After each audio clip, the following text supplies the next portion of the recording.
ইট কাঠ কংক্রিটের চাদরে মোড়া আসানসোল শিল্পাঞ্চল। আর আসানসোলের শিল্পাঞ্চলের বারাবণীতে আমরা রয়েছি, যেখানে আমরা দেখাবো ইট কাঠ কংক্রিট তো হতেই হবে, কিন্তু ছায়া সুনিবিড়, শান্তির নীড়, শান্তি আবাস। এবং এখানে খুব সুন্দর সুন্দর ছোট ছোট কটেজ টাইপের ঘর রয়েছে, মানুষ নিয়েছে এবং আরও তৈরি হচ্ছে। ঠিক রাস্তা রয়েছে সুন্দর, তার সঙ্গে গাড়ি যাওয়ার আসার ব্যবস্থা রয়েছে এবং নিশ্চিত নিরাপত্তা রয়েছে। শুরুতেই রয়েছে গেট, সেখান থেকেই ঢুকতে হবে। এবং একেবারে লম্বা করে যদি দেখা যায় যে প্রচুর ঘরবাড়ি রয়েছে এবং সেই বাড়িগুলো একেবারে নতুন, সেগুলো তৈরি করা হয়েছে।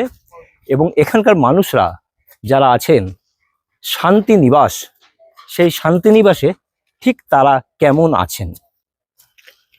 একের পর এক বাড়ি এবং বিভিন্ন রঙিন সব রকমের সুবিধে। আমরা একজনের সঙ্গে একটু কথা বলার চেষ্টা করব যে ঠিক কেমন আছেন তারা। দাদা, দাদা, এই জায়গাটার নাম হচ্ছে শান্তিনিবাস। এখানে আপনি আছেন, কেমন আছেন? খুবই ভালো, খুব ভালো। পরিবেশ কেমন? খুব ভালো পরিবেশ, খুব শান্তি মতন এইখানে থাকছে। সবাই ভালো, শান্তিতেই আছেন একদম 100। আর 1 বছর হয়ে যাবে মোটামুটি। আচ্ছা, জায়গাটার নাম শান্তিনিবাস, শান্তি আছে। কি কি পান, মানে পার্ক টার্ক বা সুইমিং পুল আছে কিছু? হ্যাঁ, সুইমিং পুল আছে, পার্ক আছে, কমিউনিটি হল আছে। আমার যে মানে বাড়ির যে যত লোক, এখানে তো পুরো লোক আসছে না, মানে যে আসছে সব ভালো। মন্দির আছে, আজকে এই মন্দিরে উদ্ঘাটন হবে, আর সবাই লোক ভালো আছে। যে এই বাড়িটা বানিয়েছে হরিনারায়ণ মিশ্রা, তিনি কেমন লোক? ও অনেক ভালো লোক, কত ভালো লোক আছে। কেমন ব্যবহার পাচ্ছেন? ব্যবহার আছে ভালো, আমাদের সঙ্গে তো অনেক ভালো ব্যবহার আছে।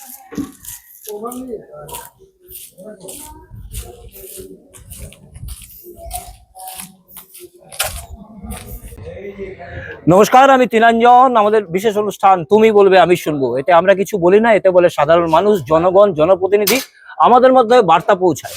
কিন্তু আজ আমরা এমন একজন মানুষকে পেয়েছি, তিনি সবসময় প্রচার বিমুখ, প্রচারে থাকতে চান না এবং ব্যক্তিগতভাবে যে কোনো কারণেই হোক আমি নিজে তাকে যথেষ্ট সম্মান করি তার বিভিন্ন কাজের জন্যে।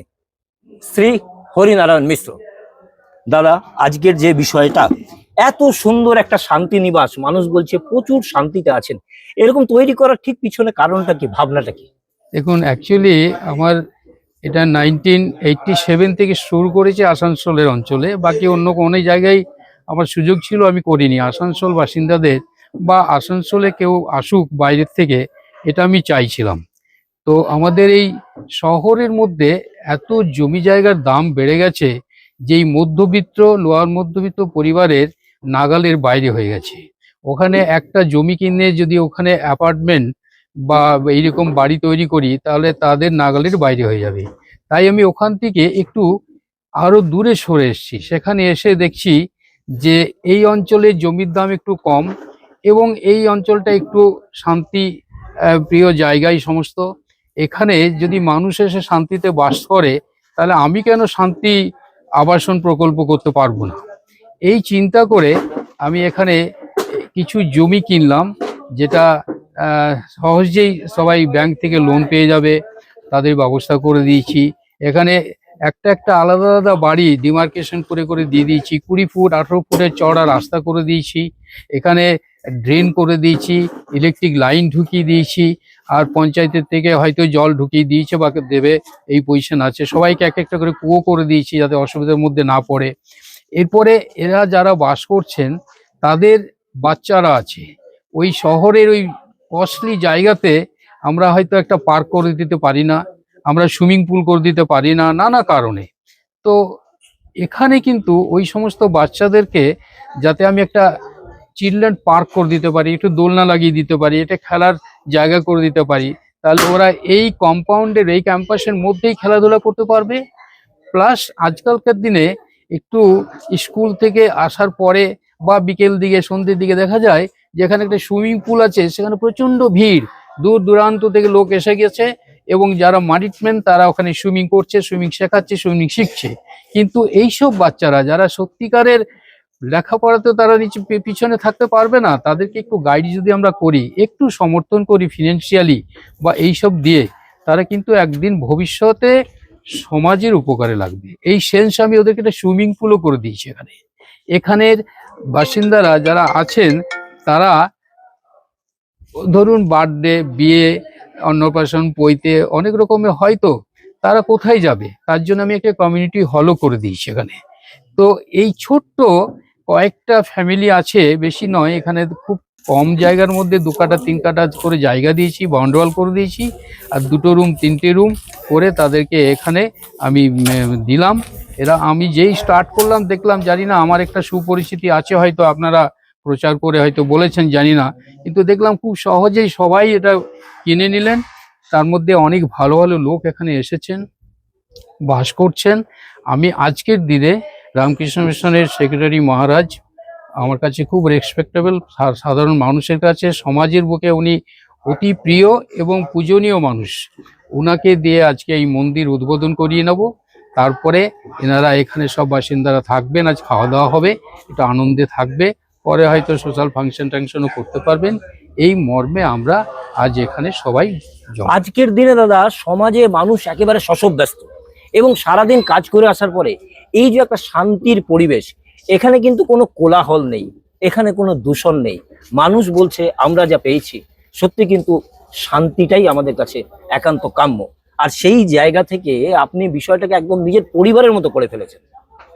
আমি ওনাদেরকে বললাম যে দেখুন, এই আমার প্রাপ্য হচ্ছে এটাই, যে আপনারা শান্তিতে আছেন তো, ঠিক জায়গায় নিয়েছেন তো, ঠিক জায়গায় পৌঁছেছেন তো। তখন যখন ওনারা বলছেন হ্যাঁ হ্যাঁ 100% আমরা খুব সুখে শান্তিতে আছি এবং ভালোভাবে আছি, তখন আমার মনে হলো যে আমি এখানে একবার আসি এবং এই মন্দির উদ্বোধন করে সবারই সঙ্গে একত্রিত হই। যদিও সবাই এখানে আজকে আসেনি, আজকে মানে যারা বাড়ি নিয়েছে তারা হয়তো কিছুদিন পরে আসে বা অন্য জায়গা থেকে শিফট করবে, এইসব অনেক ব্যাপার আছে। তো এখানে প্রায় 80% ফ্যামিলি চলে এসছে, বাকি 20% আসেননি। তো এখন দেখা যাচ্ছে যে সবাই সংগঠিত হয়ে নানা প্রোগ্রাম করবেন, ভবিষ্যতে কালচারাল ফাংশন করবেন, ছোটদেরকে ওনারা নাচ গানের মধ্যে রাখবেন, নানা কালচার ফাংশনের মধ্যে থাকবেন। মাঝে মাঝে আমাকে বলছেন আসবেন আপনি, আমরা এইবারে অক্ষয় তৃতীয়াতে একটা প্রোগ্রাম করব, এই করব, আপনাকে কিন্তু আসতেই হবে। তো আমি তো আসতেই হবে, আমাকে যখন ওনারা বলছেন আমি বললাম হ্যাঁ হ্যাঁ আমি সবসময় আমি আপনাদের সঙ্গে আছি। পরবর্তী কোনো প্রকল্প?